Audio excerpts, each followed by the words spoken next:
It says, Okay, I think we're live. yeah. Yay. Hello and welcome to our weekly live show, Fearless Flight Live. As you can see, we're a little late, just like a real airline, and we had some issues de-icing. As you can see, Captain Eric and Captain Flight Attendant Diane, you guys are all bundled up. Right. We have sweatshirts on and turtlenecks. Yeah. One could almost think that you guys are in Phoenix. It's been below freezing every morning for the last several mornings. Shudder to think about my poor plants, but as you folks have just noted, when you have to de-ice, you never depart early. Never, never, never. It's departure time plus hopefully Whatever. a minimal amount of minutes. So that's what it takes. Yeah.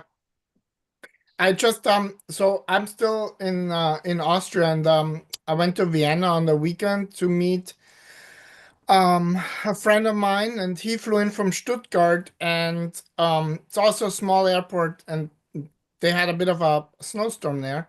So on a like an hour and a half flight, he was about an hour and a half delayed.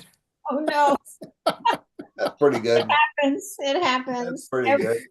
Well, welcome everyone. Like I said, this is our weekly live show, and this show is for anyone who is afraid to fly or would like to learn a little bit more about aviation to help them over their flight anxiety.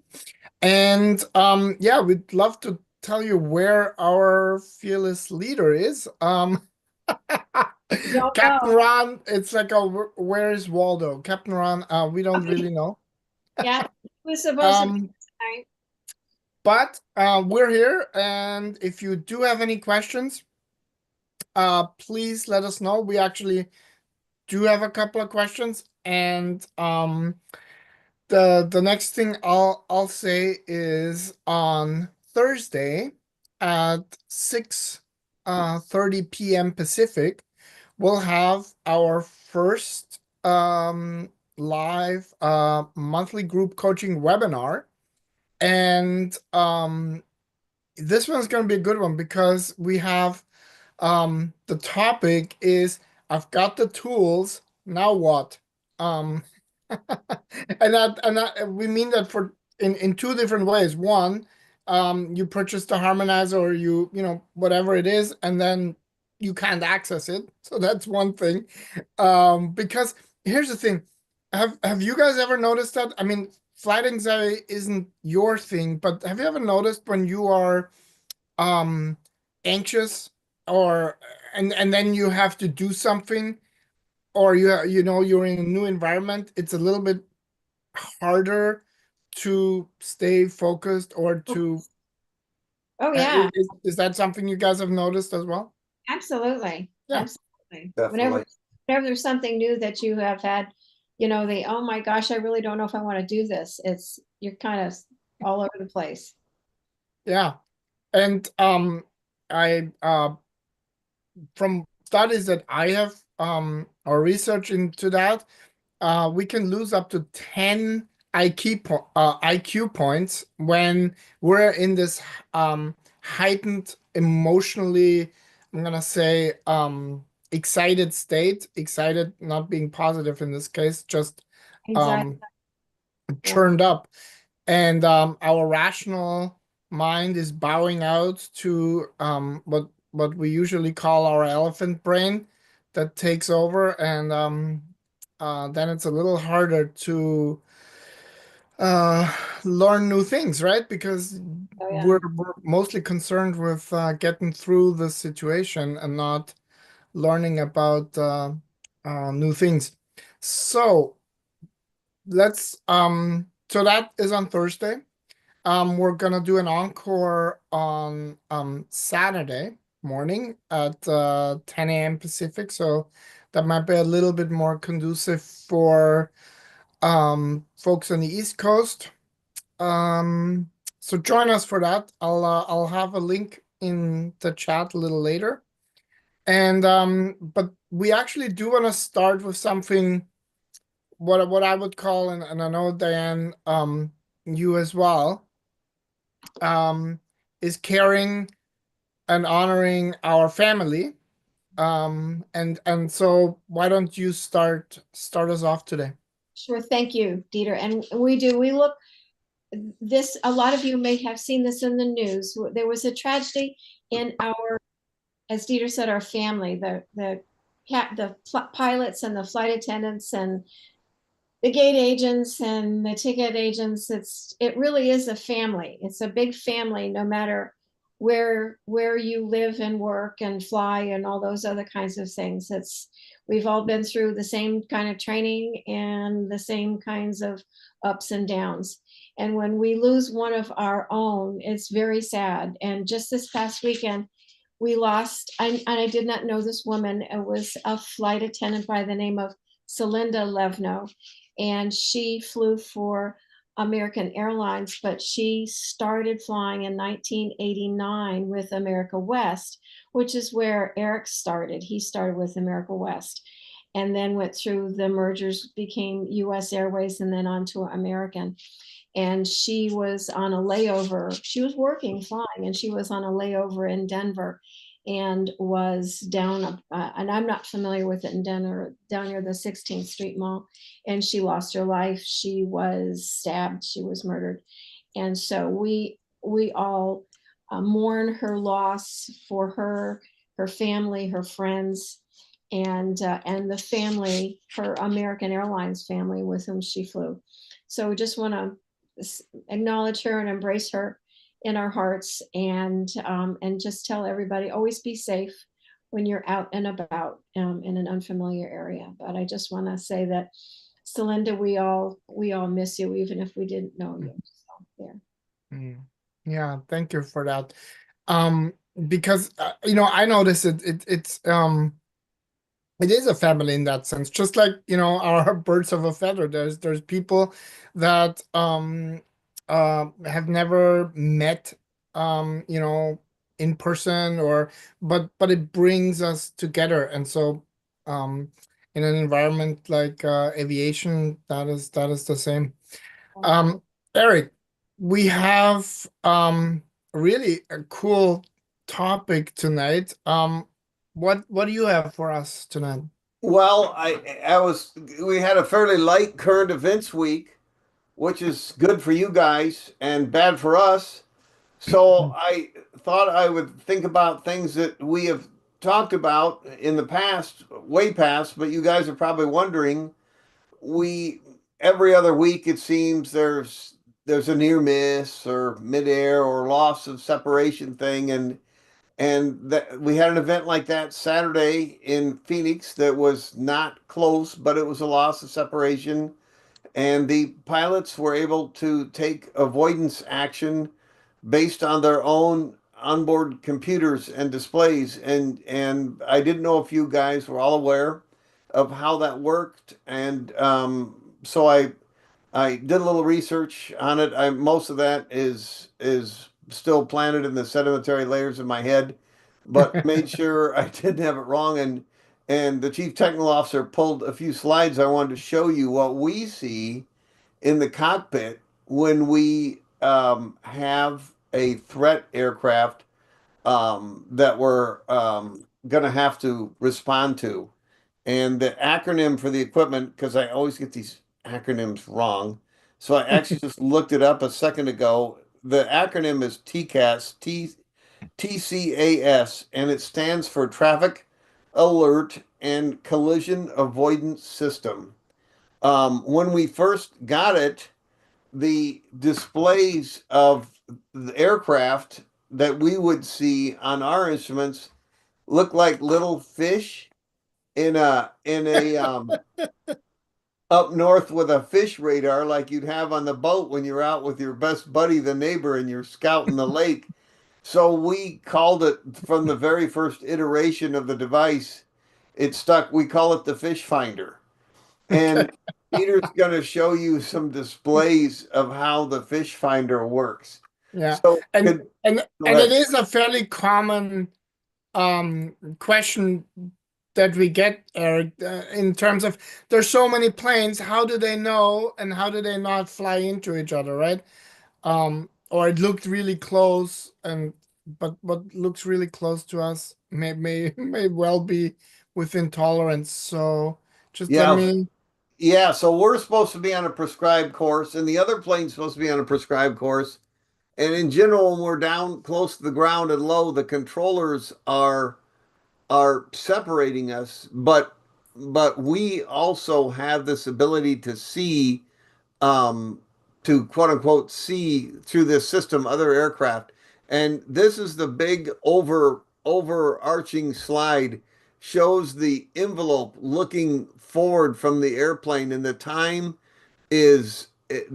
from the aircraft in seconds shows if there was an aircraft in that first envelope, that's the warning area, or the red envelope is the collision area where the both airplanes will start getting commands, and we'll show you in a minute. The warning area is if there's an aircraft in there, it's something that you need to have heightened awareness of. It's pretty close, and it could become something that you'll have to take avoidance of. And then, as we call them out here, proximate traffic, where it says intruder, 20 to 48 seconds. The proximate traffic is just an airplane that's out there that we're going to keep an eye on. And Dieter, could you flop screens to, I wish I could tell you other than to the ADI, but the big thing that looked like the weather radar with the little dots on it? Yeah. I have a question. So the seconds, is that like to a potential impact? Is that what we're talking about? Yes, time to close on the other aircraft. Yes. Okay. Okay.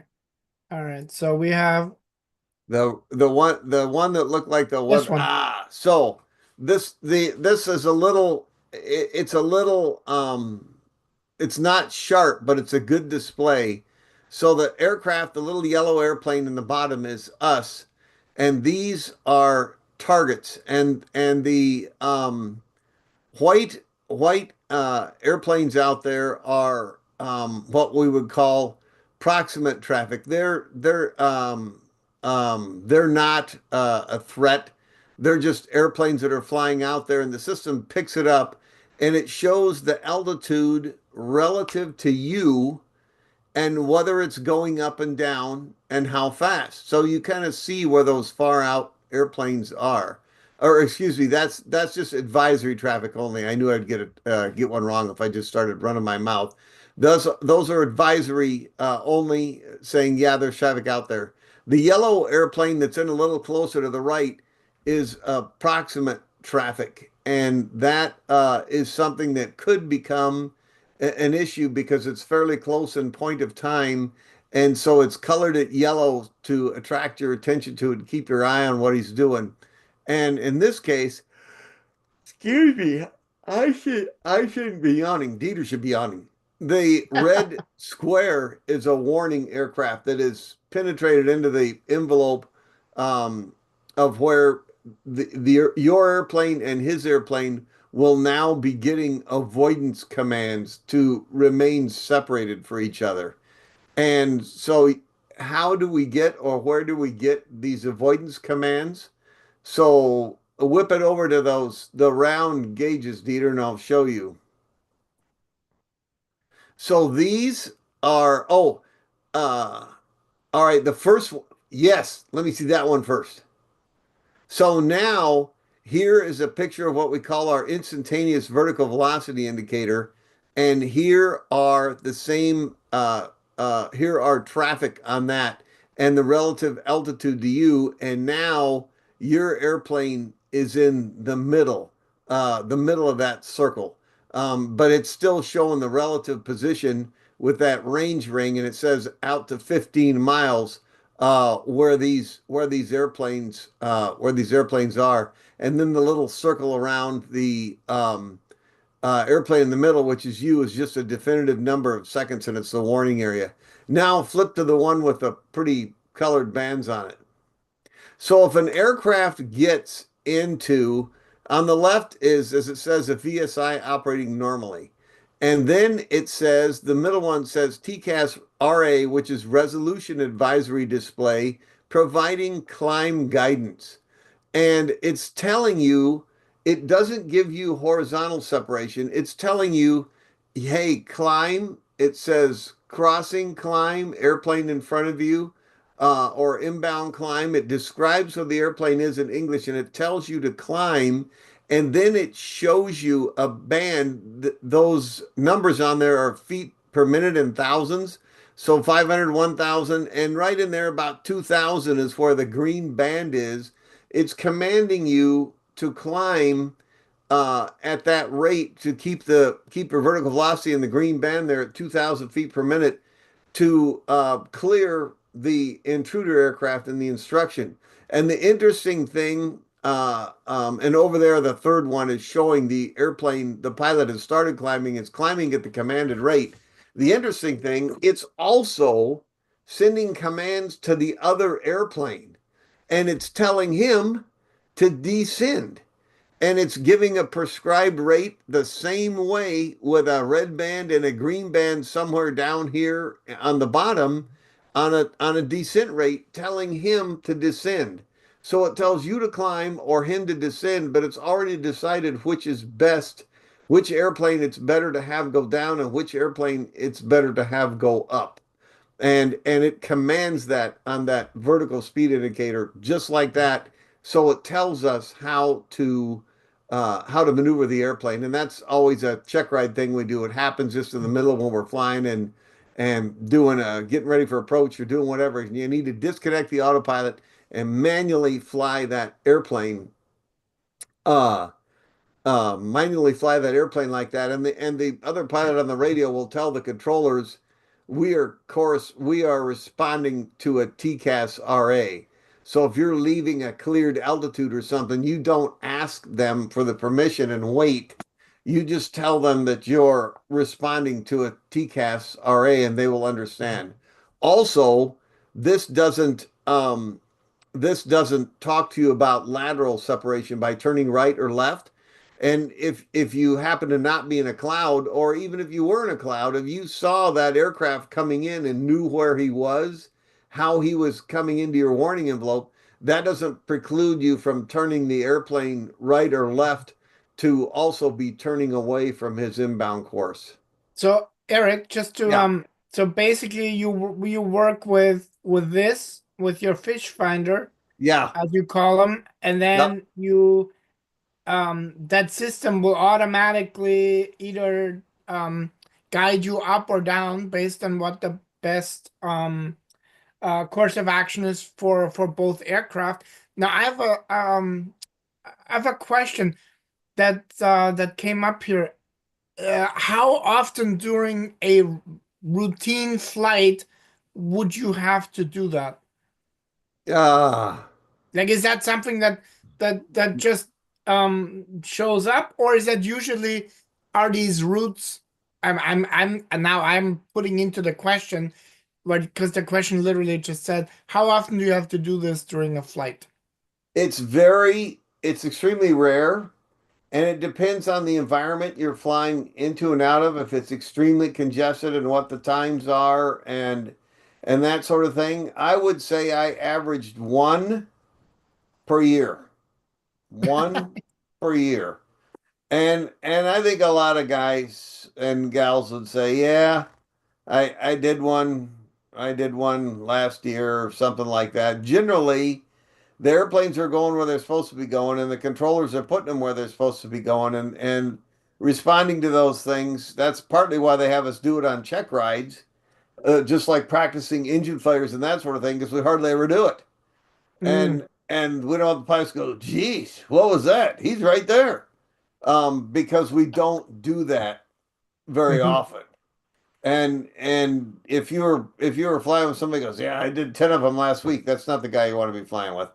That's an unlucky, it's a bad person in a bad karmic space, and I don't know anybody who's done them with A bad with karmic that kind of airspace. frequency. That Yeah, is good. That's a yeah. good description. And So yeah, go ahead, Dan. I was just going to interject something real quick. And what Eric just said is it because it's so rare, that's why you have to practice it in training and your recall and all those other kinds of things. And that's what you guys and gals do, because you don't have to do them all the time. Mhm. So you do have to, and we wind up doing the same thing. When we would do our yearly qualification, we'd be put in scenarios that I've never been in 5.5 years, but you just have to be in one, Mhm.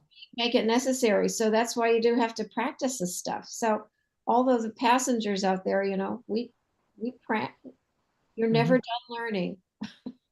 Yeah, absolutely. And that's just to point out, this is really um this is really something that you guys don't use on a daily, even weekly or monthly, because all of these many planes, and I don't know, it just strikes me here for some reason, like in Europe, there's, at least in the sky, I see so many more planes. Like I see 12, 13, at one time, and they're just like, oh my God, it's a lot of planes, and really high up too, right? They're just going,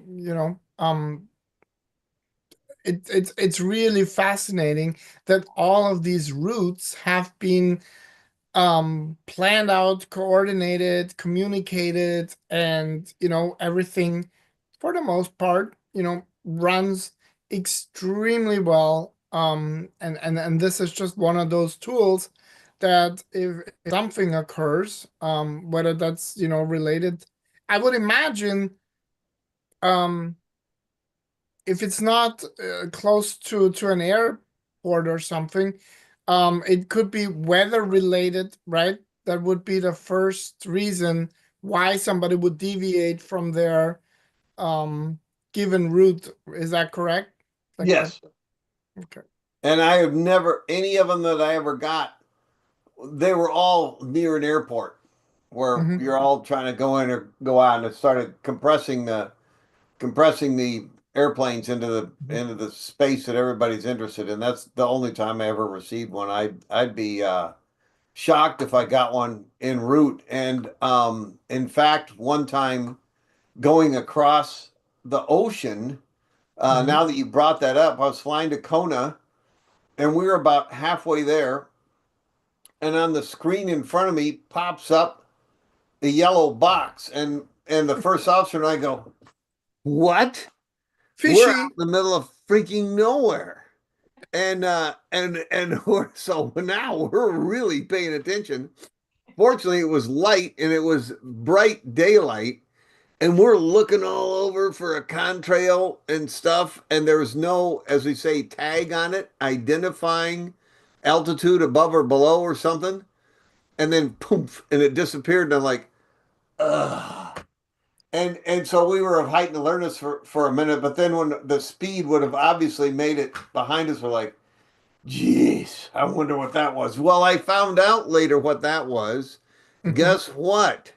Ships have that same system on them so they don't plow into each other in the high seas. Hmm. And once in a while, the fish finder will find the transmitter on a ship Yeah. and Hmm. pop it up on there, which took Wow. at least a year off of my life. It was some tanker 35,000 feet below us on the way to and the tanker tag popped up, and that's why there was no altitude or anything associated with it. But it Wow. woke me up. Get Um, your attention. yeah, yeah, ships have them so they don't plow into each other either. But You I know, would imagine that the way they operate is usually those two systems don't mix, right? Well, evidently, Usually. evidently, the transmitters are close enough in frequency for who knew? Yeah, I ran that down when I got back because I was still all wound up. Evidently, Mhm. they're close enough in frequency that you can pick that Wow. kind of thing up. like And Ghostbusters, you cross the streams. and Yeah. all I was thinking, well, I hope the ship captain had the same corner and going, Jesus, there comes a guy at us at 550 miles an hour. Well, this is gonna hurt. God, that's funny. But they were close enough so that we picked it up. Yeah. You know, if one of the things that, and it's not really talking about TCAS, but for passengers, when we may push back and we have to wait, and we have to wait when we're coming in or leaving, and very often they're like, well, there's nobody around us, why are we waiting here to take off?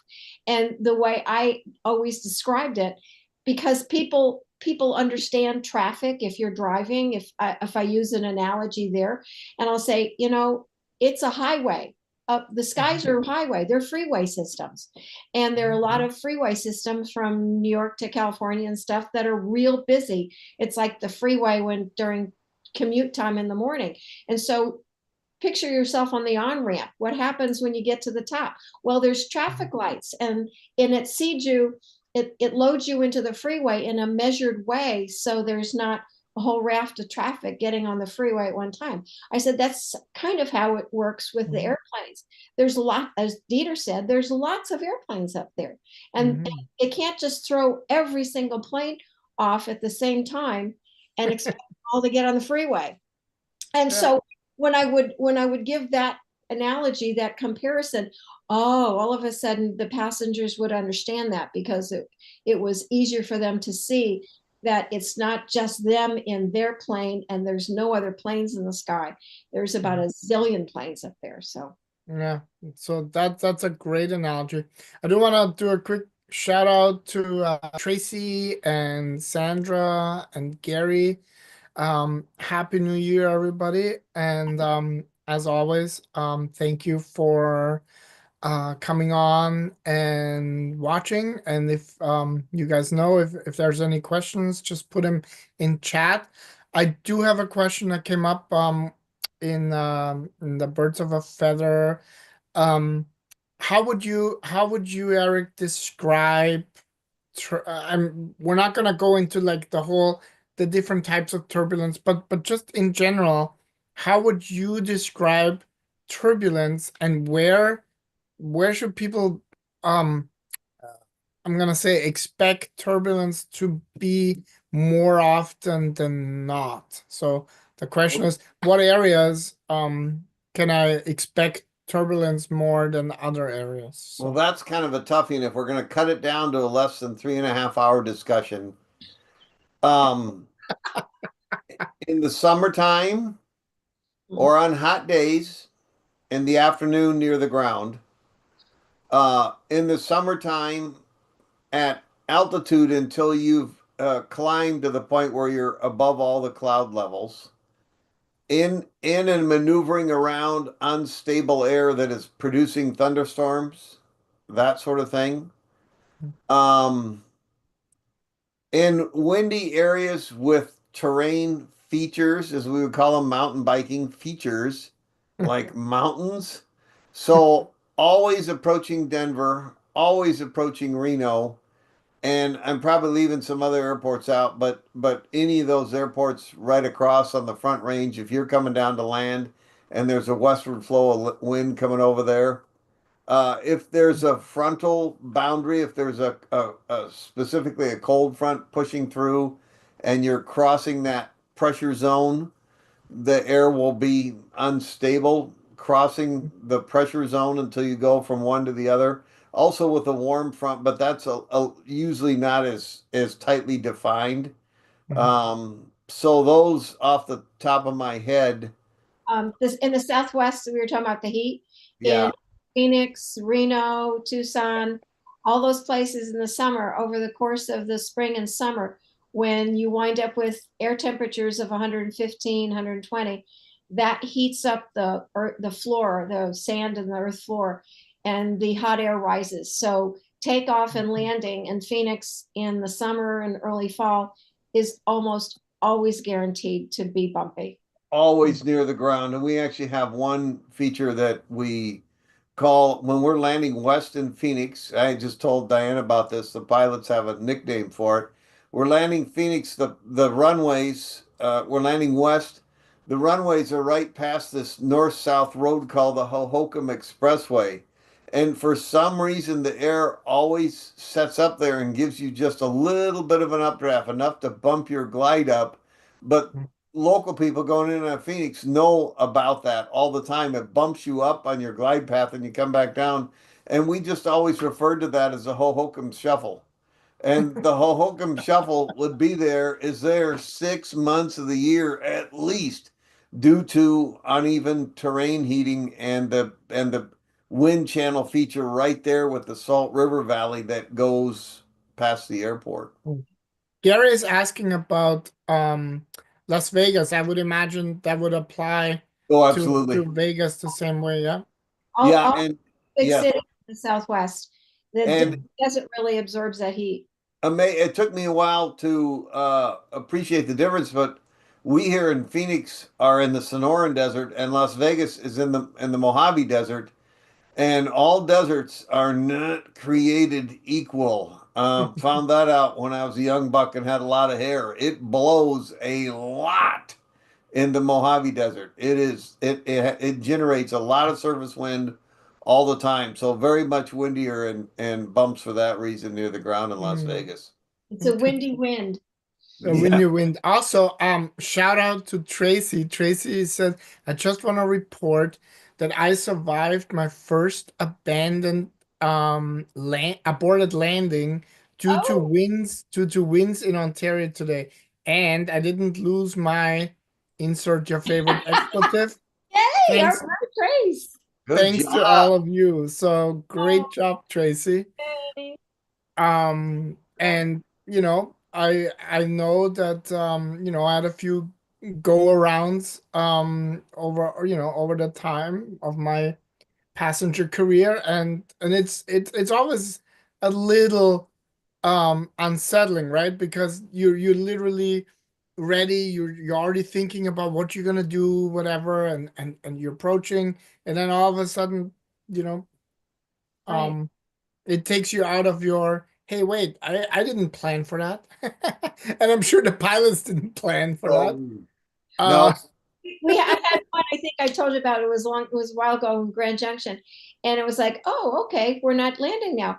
And one of the first thoughts I had was, I'm going to get paid for a few extra minutes, because the more you fly, the more I got paid. So patterns are probably a little bit different than your thought patterns there. yeah, I And was just gonna say. and the airplane is considerably lighter than when it took off. And it has all that energy instead of starting from a stop. So the vertical climb ability is really something.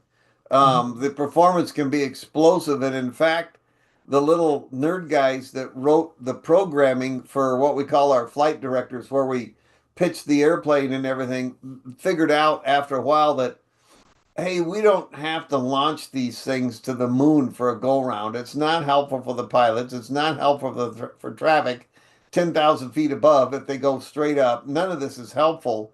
So when you have a command where you, even if you're hand flying it, you can push the flight director and it commands a fairly gentle, it wouldn't seem gentle to you, but fairly gentle 2,000 foot per minute climb. So you can climb out in an organized fashion without looking like a homesick angel. And then if you need to do a maximum effort go around, you can push this flight director trigger again, and then the engines will go to full climb power and pitch the nose to what it looks like straight up for the go around. But they've dumb these way down in the cockpit, A, to make it easier on the pilots, B, to fit in the other traffic flow around the airport, and C, easier on the passengers. So it's not such an explosive maneuver unless it's necessary. Of course, they're not Yeah. thinking about us. They're not worried about whether or not they're making it easier on the flight. I just threw that in for marketing purposes. Yeah. So Tracy said, so true. Half full flight from Phoenix too. Amazing how quick they can turn around the traffic to land east too. So yeah, and I think that's a big part of it, that these procedures over time have changed because there's just so many more aircraft, and you know, to just fit that all in, and make it more seamless, I'm gonna say. um that's definitely like everything. It just evolved into smoother and I would say safer procedures as well. So Mhm. Can I just want to ask Eric, because I know the answer, but when Dieter, when you said turning, about the planes turning, Mhm. it just triggered something. There's something that happens for sure in Phoenix, and I'm assuming it happens a lot of other places, depending on the wind, because the planes are landing and taking off into the wind. And then in Phoenix in the afternoon, the winds traditionally change. And so there's a phrase called turning the airport. And what happens is, so all the planes are going to be taxiing down here because they're all going to take off that way. And then all of a sudden the tower comes down and say, oh, we're turning the airport. I don't think they say that. Eric will know what the correct terminology is. Yeah, they do. Because They say we're turning the airport around, even though. Which means instead of going that way, all the planes have to go that way. And so we had one time, we had taxied all the way to the end, and of course, and then we had to turn the airport. And then the passengers are turning. I'm sitting in the back in my jump seat, and they're turning around, looking at me, going, "What in heaven's name is going on?" I'm like, "Okay, we're not flying to Ontario. We're driving. I just want to let you know. We're just going to drive there." And so we had a taxi all the way to the other end of the airport. So. And that's pretty unique to Phoenix to have that if there isn't a weather system impacting us, that in general, noonish every day, the airflow changes from slightly easterly to slightly westerly, and they turn it around roughly noonish every day, and they're real good at it. And they're looking at their departures, and the approach guys are looking for the arrivals, going, okay, all right, here's where we're going to have our biggest hole, and we'll have to move the fewest people if we do it right here, because here comes the hole, and here goes the wind shift, and it's not instantaneous like whap. One minute it's 5 knots out of the east, then it's 5 knots out of the west. It starts creeping around, but they know it's coming from across into a headwind the other way, and it's a daily ritual. Um, wow. and if you're taxied out in number one to go the other way when they do it, as Diane said, it's a long drive. Long drive. We had a Other- long drive that way, and then we had a long drive that way. And I'm like, Yeah, they're all looking at me going, I don't way above my pay grade, guys. So yeah, But I mean, the reality is even they are improving and leaving the least people on sightseeing tours on the ground. So um uh so Tracy says they saw two other aborted landings after theirs, and our go around included turning the airport, and we all had to go far west to come back to land east. So and I guess she's saying gotta love the Santa Ana yeah, winds. yeah. So If they come through that notch that she's talking about, the Hemet pass in there coming in from the east, right through the end of the funnel, it was probably really rough. I'm guessing that can mhm, get to be real rough. yeah. All right. Well, Sandra, thank you so much. Sandra, saying Happy New Year to all of us. And interesting topic and information. Well, that's I'm glad to hear that, Sandra. We don't want to bore anybody, and we don't want you to doom scroll. We want you to get some good information here. So, thank you guys. Thank you for coming on. And yeah, I'm not sure what's gonna happen technically. Our crew edition is actually next week. Um, but as you can see, our crew is well trained and able to respond to non-normal operations very quickly. boarding So takeoff. yeah, yeah, including de-icing. Yes. And so Peter. we'll see you next week at 6:30 again. and I'll be back in Canada by then. Maybe some This is the last. uneventful reports. We're This is flying the from last Graz. of. Yeah. I'm sorry, Right. Dieter. I keep interrupting you. No. It's just we're flying from Graz to Munich and then to Toronto. So that should be a very, very easy, nice, small airports, great. Yeah, they're well laid out. They're not like Frankfurt where yeah, you could be there for hours going from one gate to the next. Huge. So this is heroic effort by Dieter. It's now 4:20 in the morning in Graz, and he's been doing this for us for weeks. So hopefully it didn't take too much a toll of him, and we're hoping it will just. We think that it'll be just us three next week for Crew Edition, but one of two things will happen. It will be or it won't be. Yeah. All right, guys. Well, thank you so much, and enjoy the rest of your evening. And Thank you, everybody. Yeah. see you next week. Bye. Bye. Gary, Canada might be part of the US by then. LOL.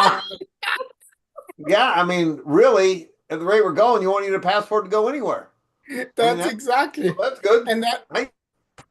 and then I finally can get that that clearance, you know, that for Right. yeah. So Yeah. well, Oh, yeah, we'll see what happens. A lot can happen in a week.